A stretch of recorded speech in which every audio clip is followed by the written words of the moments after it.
에스더 4장 13절에서 14절입니다.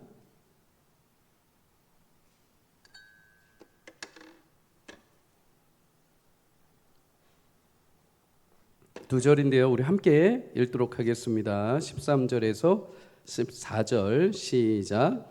모르드게가 그를 시켜 에스더에게 회답하되 너는 왕궁에 있으니 모든 유다인 중에 홀로 목숨을 건지리라 생각하지 말라. 이때에 내가 만일 잠잠하여 말이 없으면 유다인은 다른 데로 말미암아 노임과 구원을 얻으려니와 너와 내 아버지 집은 멸망하리라. 내가 왕후의 자리를 얻은 것이 이때를 위함이 아닌지 누가 알겠느냐 하니. 아멘. 오늘 본문을 가지고 양육의 기쁨이라는 제목으로 함께 말씀을 나누겠습니다. 사랑하는 성도님들, 하나님의 말씀을 살아 역사하시는 줄 믿습니다. 우리가 말씀을 읽는 이유는 이 당시의 역사로 끝나는 것이 아니라 그 당시에 하나님께서 이루셨던 일들이 오늘 내가 읽는 이 자리에 다시 하나님의 역사로 다시 재탄생이 됩니다. 하나님이 다시 이 말씀을 읽는 자들의 삶에 새롭게 역사하시는 순간이 되는 것이죠. 그래서 이 말씀을 여러분 우리가 믿고 그 말씀이 오늘 우리 삶에 실제로 다가오는 은혜가 있기를 주의 이름으로 축복합니다. 10대에서 60대까지 설문조사한 내용입니다. 대상이 누구인지 한번 맞춰보십시오. 이 사람은 나에게 착한 사람입니다. 이 사람은 아낌없이 주는 나무입니다. 이 사람은 나의 내비게이션입니다. 이 사람은 나의 추억입니다. 이 사람은 나의 믿는 구석입니다. 이 사람은 나의 제2의 부모입니다. 누구일까요? 스승이죠. 네. 여러분, 모든 인간은 주변에 사람의 영향을 받고 살아가게 되어 있습니다. 그 중에 가장 큰 영향은 바로 부모와 스승에게 영향을 받는 거죠. 내가 재물이나 실력이 없어도 좋은 부모가 있다는 것, 또 귀한 스승이 내 곁에 있다는 것은 정말 복받은 것입니다. 스승의 사전적 의미는 자기를 가르쳐서 인도하는 사람이라는 의미를 가지고 있죠. 스승은 가르침뿐만 아니라 이렇게 인도해 가는 역할을 하는 사람입니다. 한 사람을 잘 가르쳐서 성숙한 인간으로 또 스스로 독립하여 온전하게 살아갈 수 있는 자리까지 세워가는 것은 굉장히 가치 있는 일입니다. 물론 이렇게 귀한 일이기 때문에 때로는 힘들기도 합니다. 힘든 일이죠. 그래서 아프리카 나이지리아 속담에는 이런 말이 있습니다. 한 아이를 키우기 위해서는 온 마을이 필요하다. 건강한 한 인격체로 한 사람을 자라가고 세워가기 위해서는 한 사람의 노력으로는 불가능하다는 거죠. 온 마을의 에너지가 다 투입이 될 정도로 많은 애정과 노력과 관심과 열정이 필요하다는 것입니다. 그래서 스승의 역할은 돈으로 살 수 없는 것입니다. 그냥 단순히 열정만으로 되지 않는 것이죠. 이거는 정말 사명과도 같은 것입니다. 물론 여러분 누구나 특별한 스승이 되고 싶고 또 특별히 나에게는 독특한 스승이 있으면 좋겠다라고 할 때가 있을 수 있습니다. 하지만 여러분 대부분의 인생은 한 사람의 특별한 스승이 아니라 인생에 스쳐 지나간 평범했던 스승들을 통해서 인생은 만들어져 갑니다. 우리가 TV에 사랑은 TV를 싣고인가요? TV는 사랑을 싣고인가요? 예전에 나를 가르쳤던 스승님을 막 찾고 선생님을 찾고 이런 것들이 있죠. 여러분 이런 건 굉장히 특별한 일들입니다. 특별한 일들. 그런데 대부분 80% 90%의 사람들은 그런 특별한 스승이 아니라 내 삶의 어린 시절에, 유치부 시절에, 초등부 시절에, 청소년부 시절에 내가 기억하지는 못할지라도 나의 그 순간순간에 평범하게 나와 함께 해주셨던 작은 그 평범했던 스승님들이 내 일상을 지금 만들어 놓았다는 것입니다. 일상에 함께 알게 모르게 평범하였지만은 나에게 영향을 주었던 그 스승들이 있었기에 우리 삶이, 내 삶이 지금의 인생으로 자라온 것이죠. 여러분 자녀들에게 지금까지 참된 부모 또 스승으로 또 살아오신 모든 부모님들 그리고 오늘까지 교회 학교 교사로 또 교회 안의 리더로 또 장로님으로 또 믿음의 스승의 역할을 감당해 오신 우리 구역장님들 또 여러분들을 축복합니다. 여러분의 가르침 지혜가 또 삶의 모든 모습들이 우리 귀한 자녀들 삶을 깨우고 또 여러분에게 배움을 받는 영혼들에게 많은 믿음의 사랑으로 일깨우는 축복의 통로가 되게 하시는 역사가 있게 하실 줄 믿습니다. 그 사명의 귀한 결실 반드시 하나님께서 맺게 하실 것을 믿고, 물론 내가 어떤 특별한 가르침, 어떤 특별한 위대한 능력이 아니라 그 내 삶의 소소한 작은 일들을 통해서 그는 기억할지 모르지만 그의 인생에 굉장히 귀한 아름다운 걸음을 뿌려내는, 또 그래서 그가 스쳐 지나간 인생일지라도 나를 통해서 그의 인생에 한 가지 더 귀한 은혜의 결실들을 맺는 고귀한 자리로 세워져가는 축복이 여러분의 인생을 통해서 드러나기를 주의 이름으로 간절히 축복합니다. 여러분, 오늘 본문은 스승과 제자가 등장을 합니다. 부모요 스승이라 할 수 있는 모르드게, 그리고 그의 딸 제자라고 할 수 있는 에스더입니다. 모르드게와 에스더의 삶을 통해서 부모요 스승이요 또 자녀요 제자 된 우리에게 주시는 교훈을 잠시 양육적인 입장에서 함께 나눠보려고 합니다. 먼저 모르드게는 이스라엘 사람입니다. 이스라엘 유다인이죠. 그의 조상들은 과거에 바벨론이 예루살렘에 침공해 왔을 때 포로로 끌려왔습니다.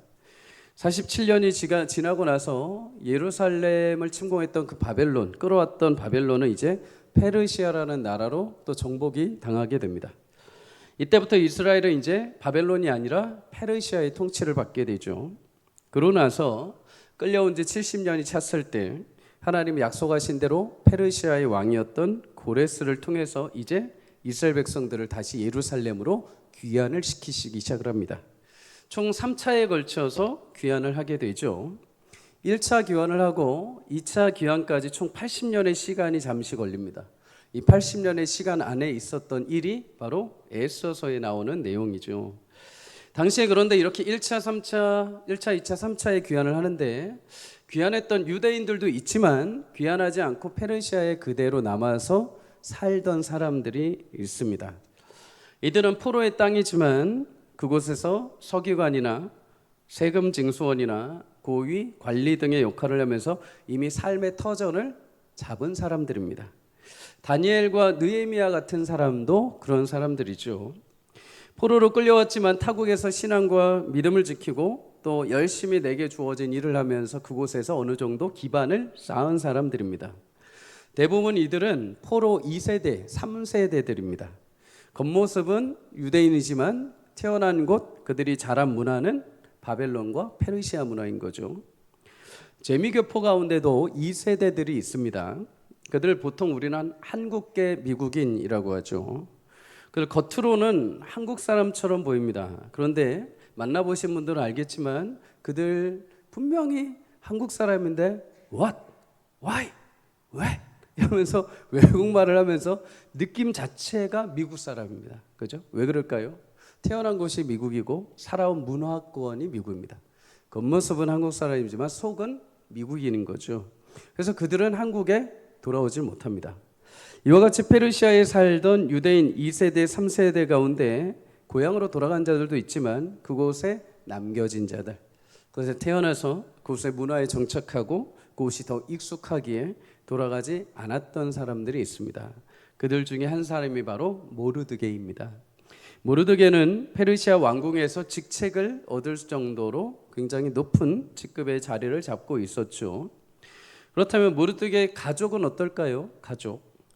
모르드게는 아비하일이라는 삼촌이 있었습니다. 그런데 삼촌은 이유를 알 수 없지만 성경에 죽게 되었다라고 말합니다. 삼촌이 죽은 후에 그의 딸이었던 모르드게의 사촌 여동생, 곧 그를 에스더라고 하죠. 에스더를 이제 데려다가 키우게 된 것이죠.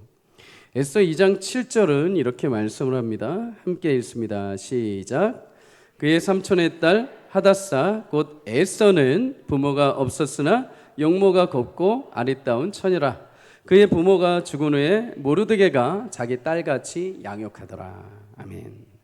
모르드게가 자신의 사촌 여동생 에스더를 데려다가 자기 딸같이 양육을 하게 됩니다. 종종 입양하여서 자녀를 키우신 분들 이야기를 듣게 됩니다. 정말 대단한 일이죠. 가슴으로 낳은 자식을 키우기 위해서 얼마나 많은 노력과 수고가 있겠습니까? 내 자식이라면 어떻게 한데 쥐어받기라도 하죠. 그런데 데려온 자식이 더 어떻게든 조심하고 더 귀하게 대해 주어야 되죠. 그러니까 더 마음이 쓰일 수밖에 없죠. 여러분, 한 사람을 들여다 키우기도 힘든데 만약에 수만 명의 양자를 키운다면 여러분 어떠시겠습니까? 실제로 그렇게 했던 사람이 있습니다. 모세입니다. 모세. 하나님 모세에게 이스라엘 전체를 양자로 맡기십니다. 그리고 40년 동안 그 양자들을 이끌어가게 하시죠. 여러분, 그런데 이스라엘 백성들이 만만치 않은 인간들이죠. 툭하면 불평하고 툭하면 원망하고 심지어 모세를 돌로 치려 하기까지 했습니다. 그래서 민수기 11장 12절에 보면 모세가 하나님께 탄원을 합니다. 하나님, 이 백성 내가 배웠습니까? 하나님, 이 백성 내가 낳았습니까? 왜 주께서 내게 양육하는 아버지가 되어 아들을 품고 가나안 땅으로 가라고 하십니까? 오죽 힘들면 하나님, 이거 내 백성 내 자식들도 아닌데 왜 나한테 이러십니까?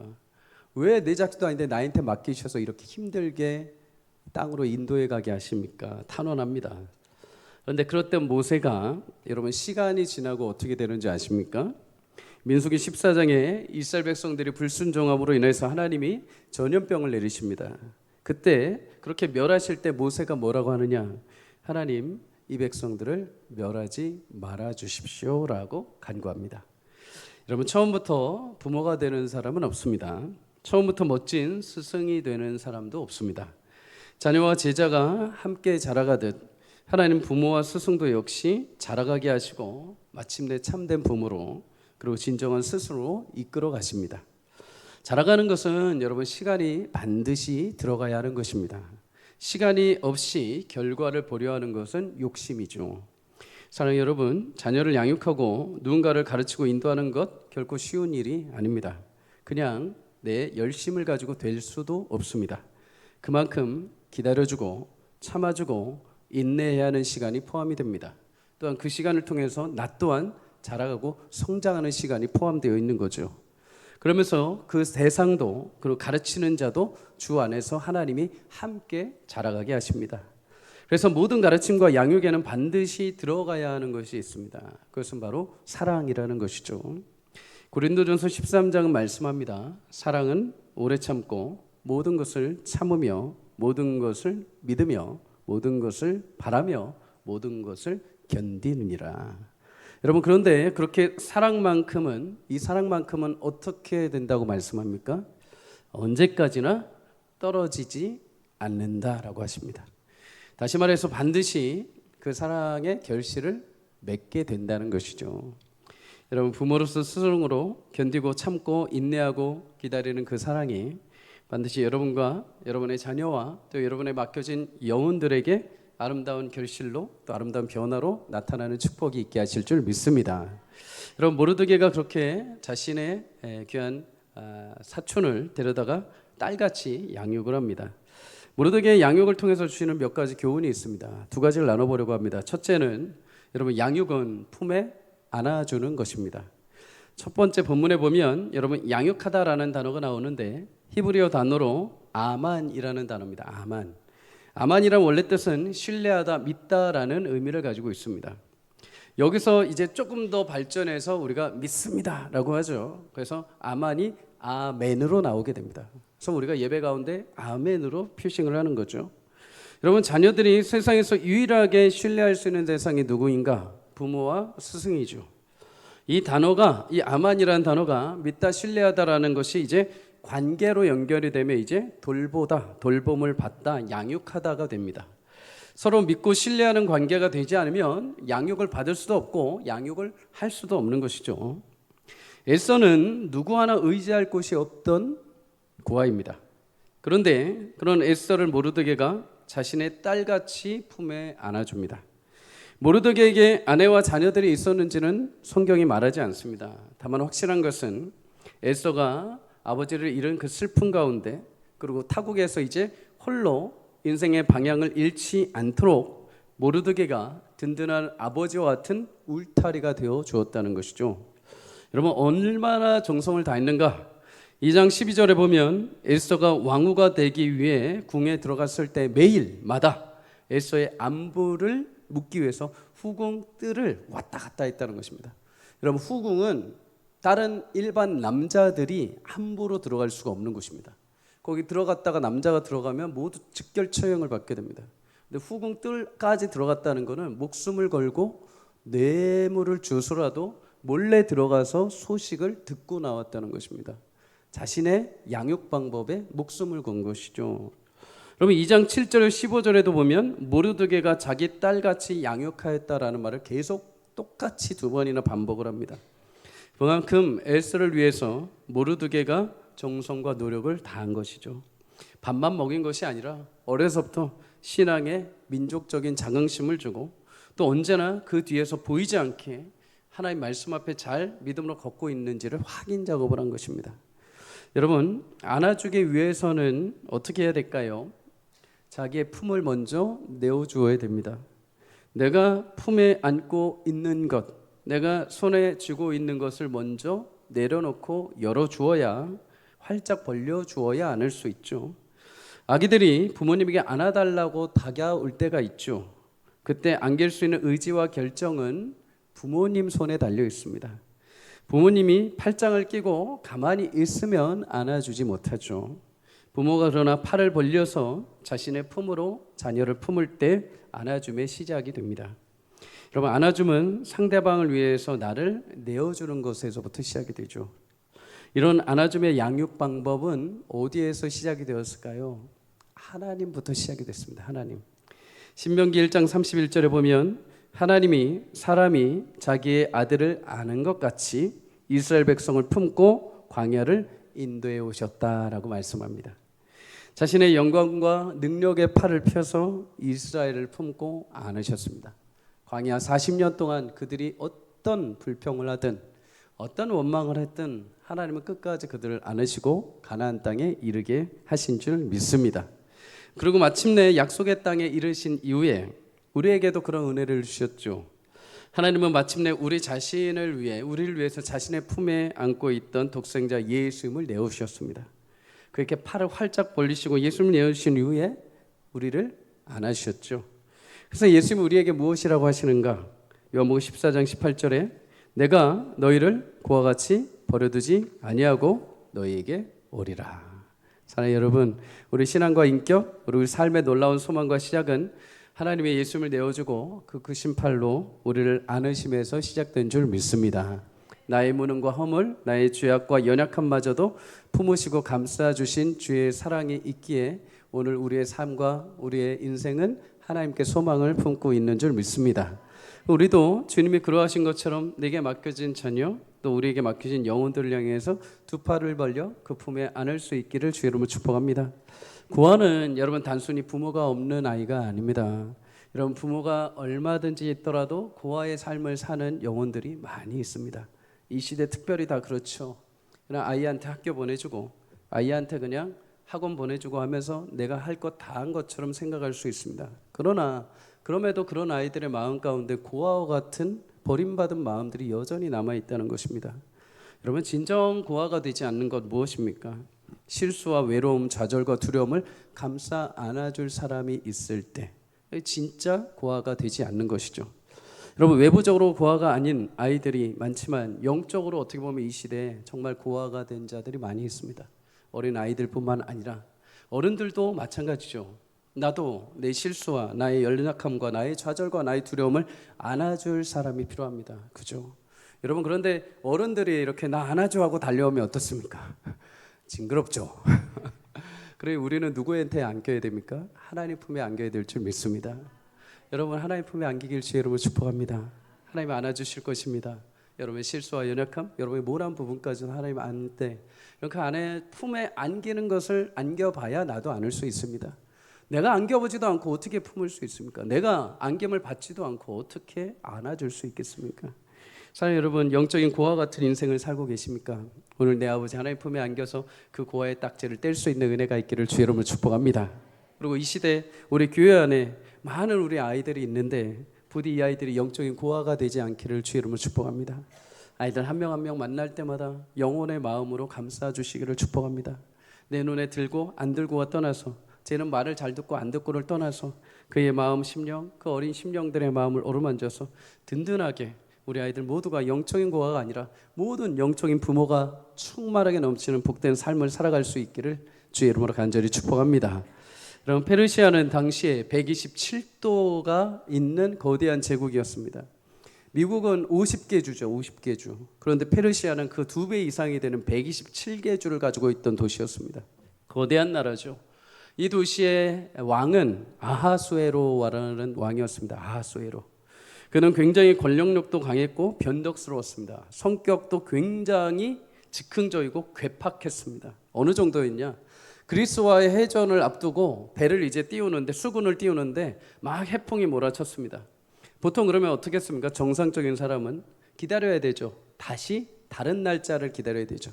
근데 화가 나가지고 어떻게 하느냐? 반나절 동안 바다를 채찍질했습니다.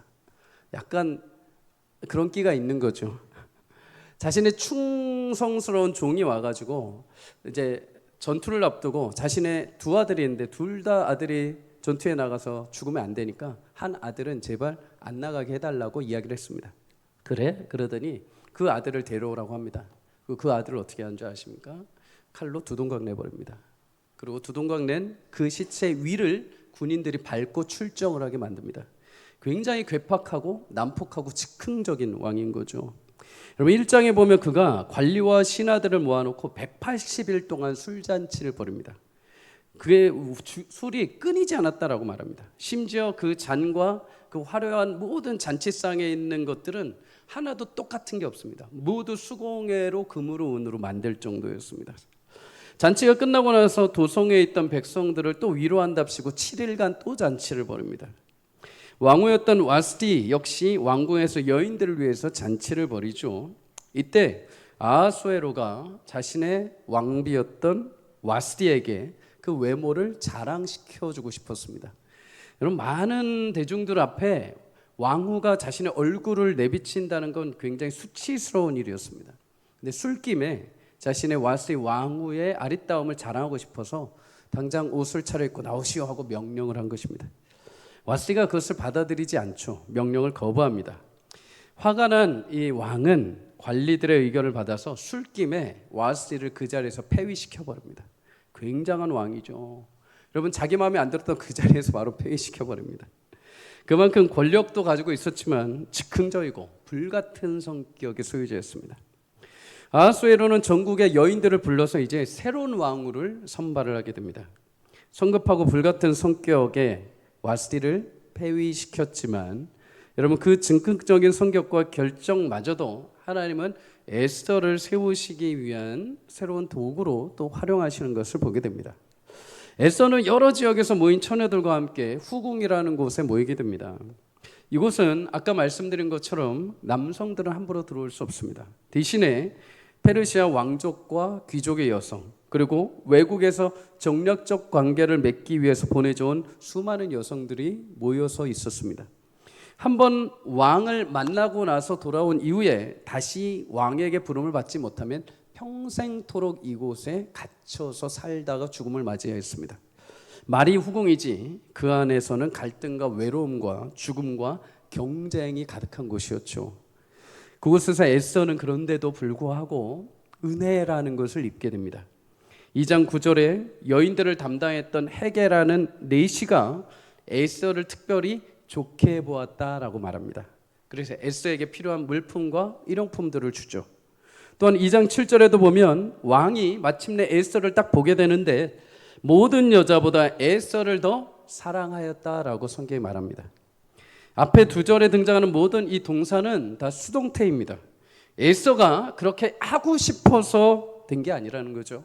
보이고 싶어서 노력해서 그렇게 보여진 게 아니라는 겁니다. 사랑받고 싶어서 사랑받아진 게 아니라는 겁니다. 내시에게도 왕에게도 좋게 사랑스럽게 보여진 거라는 것이죠. 에스더의 아름다움은 분명히 있었습니다. 그런데 그 아름답고 좋아 보이는 것은 사람 눈에 그게 보여진 것입니다. 여러분, 요셉이 애굽 시위대장 보디발의 집에 팔려가 종노릇을 하게 되죠.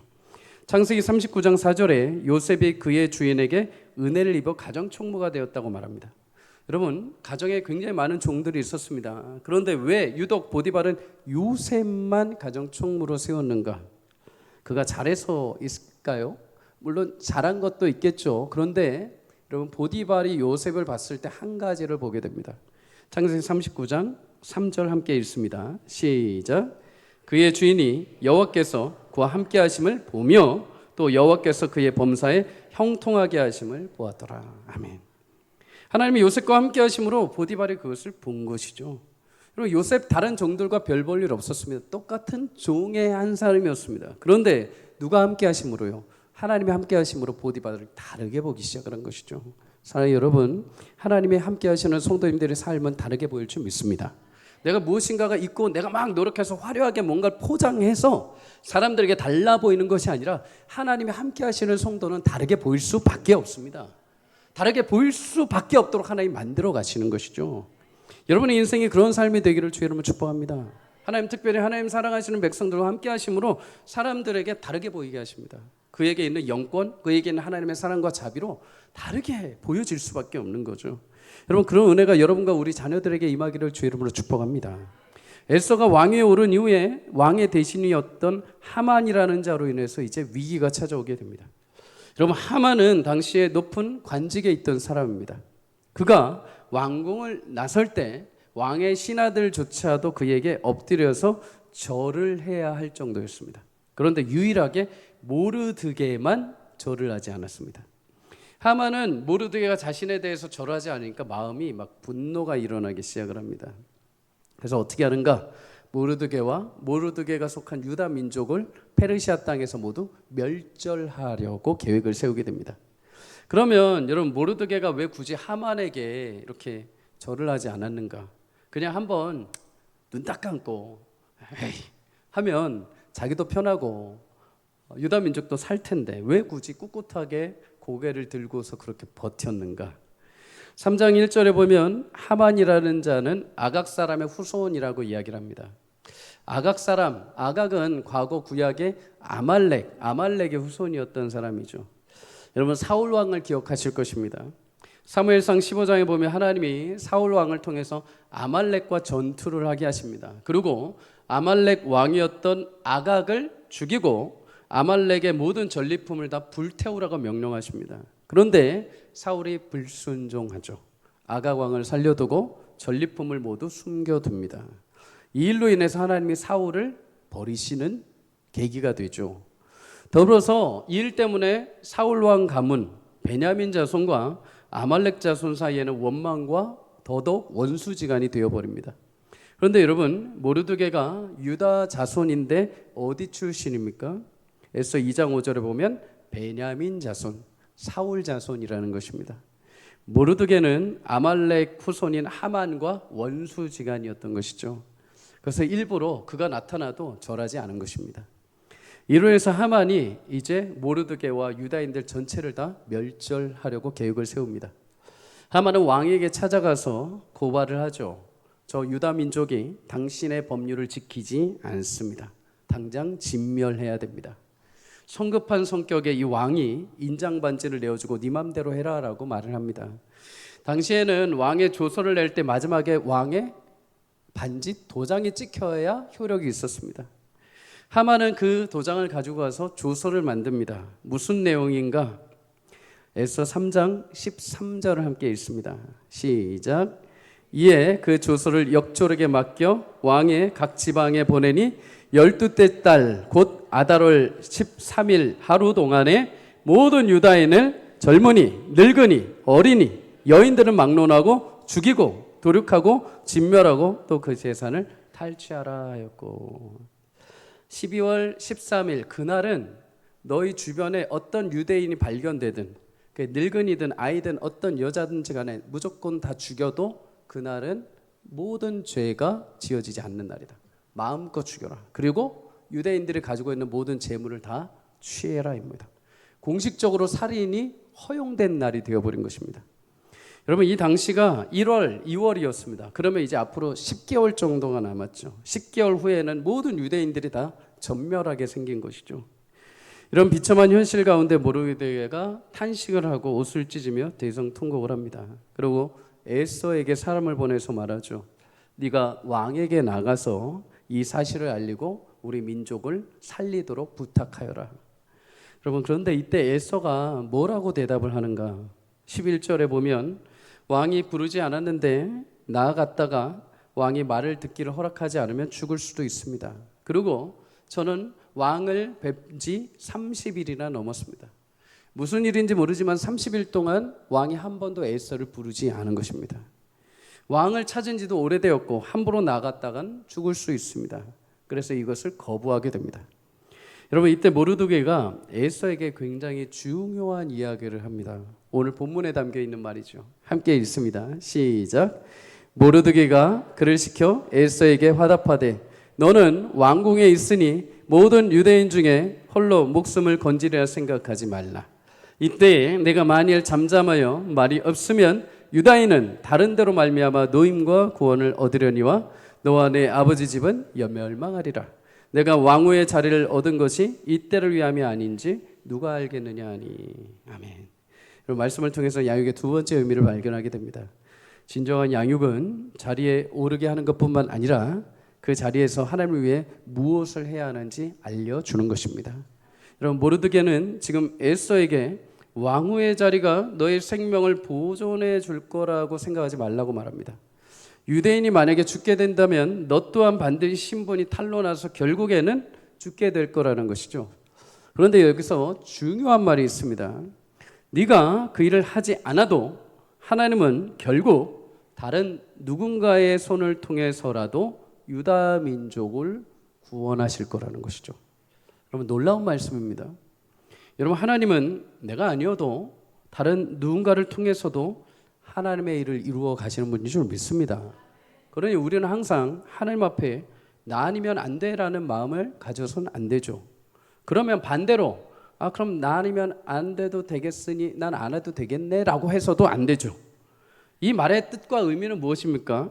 여러분, 하나님이 그의 뜻과 작정하신 일을 이루시기 위해서는 누군가에게 그 지위를 주시고 그 자리를 주시고 세워주셔서 그 뜻을 이행하게 하신다는 것입니다. 함부로 하나님이 그 자리를 주시거나 의미 없이 그 자리를 내어주시는 것이 아니라는 거죠. 그런데 만약에 하나님이 그렇게 세워주셨는데 그 뜻에 반해서 그것을 행하지 않으면 하나님은 그 사람 말고 다른 누군가를 또 세우셔서 그 사람을 통해서 그 일을 완성해 가신다는 것입니다. 하나님은 사람이 그를 안 한다고 해서 그 때문에 그 일 못하게 하시지 않습니다. 하나님은 그를 통해서 일하시고자 했는데 그 일이 그를 통해서 막혔다면 다른 누군가를 또 태워서 하나님의 역사를 이루어 가시는 분인 줄 믿습니다. 그러면 여러분, 그 전에 하나님의 뜻을 위해서 그 직위에 그 자리에 올려주었는데 그 일을 행하지 않은 사람은 어떻게 될까요? 14절에 모르드게가 굉장히 중요한 말을 하죠. 너와 내 아버지 집은 멸망하리라. 에스더는 왕이 올랐습니다. 여왕이 되었습니다. 왕후가 되었습니다. 그런데 그 왕후의 직위를 가지고 하나님의 뜻에 일을 하지 않으면 어떻게 된다고 합니까? 그것이 너에게 영광이 아니고 너의 가문의 저주가 된다는 것이죠. 여러분, 사울 왕을 자꾸만 안 좋은 쪽으로 예를 들어서 사울 왕에겐 좀 미안하지만 처음에 하나님이 사울을 세울 때도 그 자리에 맡겨진 책임이 있었습니다. 하나님을 경외하고 주의 자녀들을 이끌어가는 것, 주의 백성들을 신실하게 이끌어가는 그것이 하나님께 세우신 목적이죠. 그런데 여러분, 그 왕의 직함을 가지고 자신의 명성과 자신의 이름으로 변질을 시켰을 때 하나님이 어떻게 하십니까? 그를 떠나버리십니다. 왕의 자리가 그에게 처음에는 영광의 자리였는데 시간이 지나고 나서 그의 자리가 저주의 자리가 되어버린 것이죠. 여러분, 아마 대부분 부모라면, 스승이라면 우리가 내 마음속에 소망하는 것이 있을 것입니다. 그래도 내 자녀가 내가 가르친 영혼들이 남들보다 조금 높은 자리에, 좀 더 좋은 자리에 오르기를 바라는 거죠. 마땅히 그러해야 합니다. 요셉도 그러했고 에스더도 그러했습니다. 그런데 여러분, 하나님이 그렇게 세우실 때는 의미 없이 높이지 않으십니다. 의미 없이 세우지 않으십니다. 하나님 분명 그 자리에 합당한 목적을 가지고 계십니다. 종이었던 요셉을 국무총리까지 올리신 이유는 13년 동안 네가 고생하고 네가 버티고 애썼으니까 보상으로 세워준 것이 아닙니다. 국무총리에서 마음껏 이제 네가 하고 싶은 대로 해라가 아니죠. 하나님께서 약속하신 대로 그의 아버지의 기업인 야곱의 가문, 하나님께서 그 70몇 명을 가지고 앞으로 영원한 후손을 만들겠다는 그 구원의 약속을 성취하시기 위해 야곱을 국무총리의 자리에 올리신 것입니다. 그래서 그의 아버지 가문을 살리게 되죠.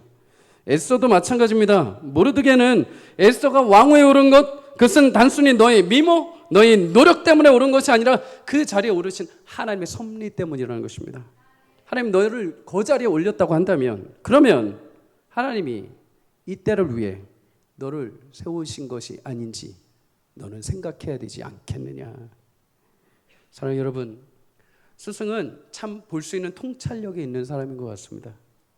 제자들이 보지 못하는 것, 자녀들이 보지 못하는 시선을 꿰뚫어보고 그 안목을 보여줄 수 있는 사람인 것이죠. 여러분, 우리에게 그런 안목이 있기를 주 여러분 축복합니다. 교회 모든 리더십에 그런 안목이 있기를 축복합니다. 저에게도 그런 은혜의 안목을 저는 사모합니다. 우리가 함께 이 세상에 묻혀 살면서 신앙생활을 하면서 그러니 좋으려니 하고서 그냥 이것이 좋겠거니 하고 설려가는 그런 신앙이 아니라 하나님께서 그 가운데서도 우리 교회와 우리 성도와 우리 목회자들에게 주시는 하나님의 사인과 메시지가 있을 때 그것을 보고 그것을 이야기하고 그것을 꿈꾸고 달려갈 수 있는 교회가 살아있는 교회인 줄 믿습니다. 그것을 바라보는 곳이 진짜 믿음의 성도요 믿음의 사람들인 줄 믿습니다. 그런 은혜를 사모할 수 있기를 주 여러분 축복합니다. 여러분, 이 가르침을 받고 에서가 변화가 됩니다. 마음에 이제 걱정을 뒤로하고 결단을 하죠. 3일간 금식하고 규례를 어기면서까지 내가 왕 앞에 나가겠습니다. 그리고 모두가 아는, 교회 다니지 않아도 모두가 잘 아는 유명한 말을 합니다. 내가 죽으면 죽으리라. 이 말은 죽으면 어쩔 수 없죠, 이게 아닙니다. 하나님 반드시 우리 민족을 살리실 것이라는 확신에 찬 말이죠. 여러분, 3일간 금식을 했으니까 어떻겠습니까? 여러분, 3일 동안 금식해 보셨죠? 3일 금식하면 살은 빠집니다. 그죠? 살은 빠집니다. 그러나 초췌해지기 시작을 합니다. 힘도 없고 비실비실해집니다. 그런데 여러분, 초췌한 모습으로 에스더가 왕 앞에 나갑니다. 화려하게 차려입고 나가서 왕이 눈에 보고 아름답게 비춰 보아야 할 정도가 돼야 되는데 지금 3일 동안 금식하면서 씻지도 않고 양치질도 안 하고 입에 냄새도 나고 머리도 안 감은 상태에서, 이건 제 상상입니다, 왕 앞에 나갔습니다. 그런데 놀라운 일이 벌어지죠. 5장 2절에 에스더를 바라본 왕의 눈에 에스더가 어떻게 보입니까? 매우 사랑스러워 손을 잡고 있던 금규 봉을 여왕에게 내밀었다. 왕 앞에 나갔을 때 왕이 이렇게 쥐고 있던 지팡이 막대기를 이렇게 허락하지 않으면 그 사람은 죽는 겁니다. 함부로 나왔다고 해서. 근데 나왔는데 왕이 만약에 금규를, 지팡이를 그 사람에게 딱 내밀면 그 지팡이를 그 사람은 손에 딱 잡은과 동시에 말할 수 있는 기회를 얻게 되는 거죠. 그런데 그렇게 3일 동안 금식하고 나오는데 왕의 눈앞에 어떻게 보입니까? 사랑스러워 보여서 이 지팡이를 안 내밀 수 없을 정도로 사랑스러울 정도로 보이게 하셨다는 거죠. 여러분, 다니엘의 세 친구, 다니엘과 친구들을 아실 것입니다. 하나님 앞에 뜻을 두고 결심하여 왕이 내려준 음식과 포도주를 거부합니다. 오직 채식과 물만 먹죠. 나중에 왕 앞에 섰을 때 어떻게 됩니까? 그 얼굴이 왕의 음식을 먹은 소년들보다 더욱 아름답고 윤택하고 더 좋아 보였다. 성경은 말합니다. 자신이 허락하신 그 자리, 위치에 대해 주를 위해 쓰임받기를 결단하고 주께 드릴 때 하나님은 그 일을 이루시는 형통함의 은혜를 주시는 줄 믿습니다. 하나님의 뜻을 이루시기 위해서 사람들의 눈까지도 바꾸셔서 그렇게 보여지게 하시는 역사를 주시는 줄 믿습니다. 여러분, 이 일로 인해서 결국 에서는 하만의 계략을 무너뜨리고 온 유대 민족을 구원하는 데 하나님의 쓰임을 받게 됩니다. 사랑하는 여러분, 진정한 양육은 그 자리에서 무엇을 해야 하는지 그 목적을 찾게 만들어주는 것이죠. 단순히 자리에 오른 것이 아니라 그 목적이 아닌 그것을 통해 영적인 가치를 그 자리에서 발견하게 해주는 것입니다. 그리고 그 일을 이루어 하나님의 영향력을 흘려보낼 수 있도록, 그것이 교회요, 부모요, 스승의 고귀한 역할인 줄 믿습니다. 여러분, 믿음의 고장들은 하루아침에 만들어지지 않았습니다. 옆에서 지속적으로 시간을 들여가며 그 목적과 뜻을 알려주고 가르쳐주는 영적인 부모와 스승들이 있었습니다.